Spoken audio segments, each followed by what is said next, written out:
చూసావా వర్ష, నా కొడుకు యువరాజులా ఉన్నాడు. నా కూతురేమన్నా తక్కువ వదినా? యువరాణిలా ఉంది.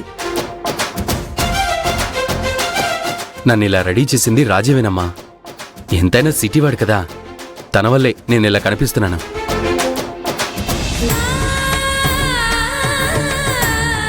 నన్ను బాగా పరీక్షకి గురి చేస్తున్నావు దొరబాబు. ఏమ్మా, అంతా రెడీయేనా? నిశ్చితార్థ కార్యక్రమం మొదలు పెడదామా? మా అత్తయ్య గారు గుడికెళ్లారు పంతులు గారు. తను రాగానే మొదలు పెడదాం.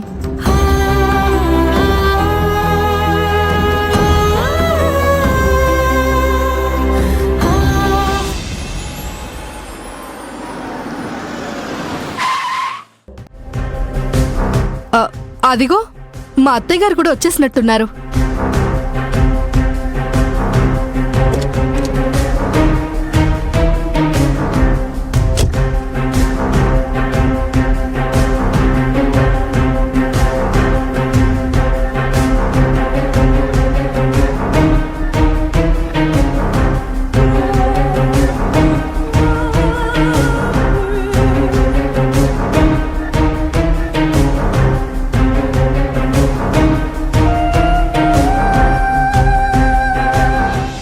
పెళ్లి కొడుకు పెళ్లి కూతురు రెడీ అయిపోయారా?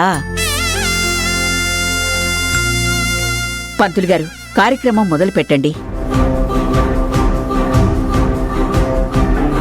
అమ్మాయిని అబ్బాయిని కూర్చోబెట్టండి.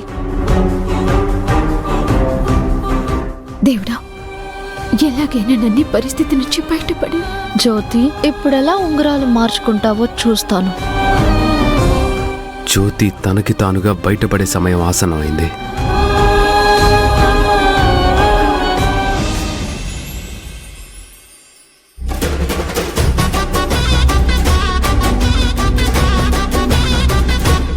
అవునరా దాస్గా, ఆ వెంకట్రత్నంగాడు మన పొలంలో నీళ్లు ఆడి పొలంలోకి మళ్లించేసుకున్నాడంట. 2 నెలలు నేను ఊళ్ళో లేకపోయేసరికి ప్రజానికానికి నా మీద భయం పోయిందేట్రా. ఇది పద్ధతి కాదని ఆడికి ముందు మాటకు చెప్పు, లేదనుకో మన పద్ధతిలో చెప్పరా. అలాగేనమ్మా. అమ్మా, ఏటి సెత్తనవమ్మా నువ్వు?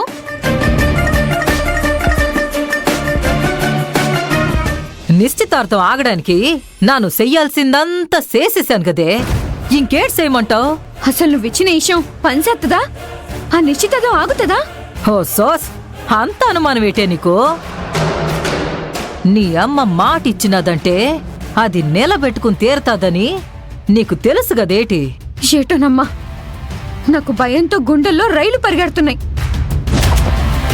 ఆ రామరాజుకి నన్నెక్కడ దూరం అయిపోతానా అని కుదరగా ఉండలేకపోతున్నానమ్మా. ఒక సెట్ట ఆగే ఊరే దాస్గా, అమ్మా, ఆ ఇసమెట్ట అట్టుకురారా. అలాగేనమ్మా.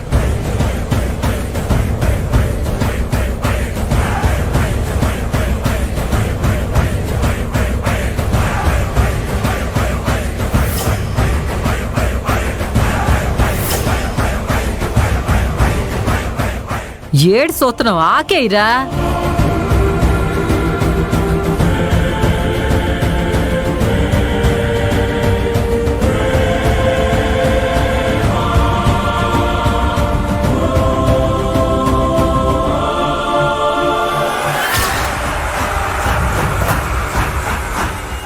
ఏటమ్మా, ఇషం పోస్తే ఆకే వాడిపోలేదు, ఇక ముసలి ఎట్ట చచ్చిపోతుంది? ఈ ఇషం సరిగ్గా పని చేయకపోతే అక్కడ నిశ్చితార్థం జరిగిపోతుందమ్మా.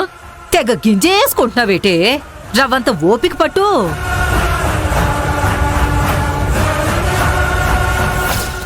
అక్షంతలు తీసుకోండి.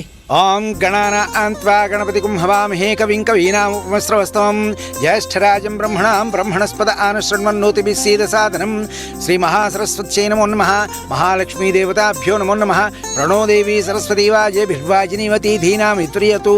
గంగా భవానీ గాయత్రీ కాళీ లక్ష్మీ సరస్వతీ రాజరాజేశ్వరీ బాలా శ్యామలా లలితా దశ. లక్ష్మీం క్షీరసముద్రరాజతనయాం శ్రీరంగధామేశ్వరీం దాసీభూత సమస్తదేవనితాం లోకైకదీపాంకురాం.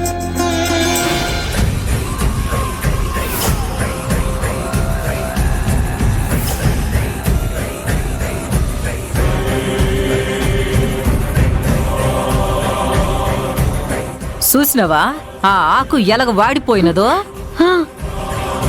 నానిచ్చిన ఇసం అలాంటిదే మెల్లగా రక్తంలోకి ఎక్కేసి మెదళ్ళలోకి పాకేసి ముందు కింద పడిపోయేలా చేసేసి వెంటనే పేడ లొగ్గేసి పైకెళ్ళిపోతాది.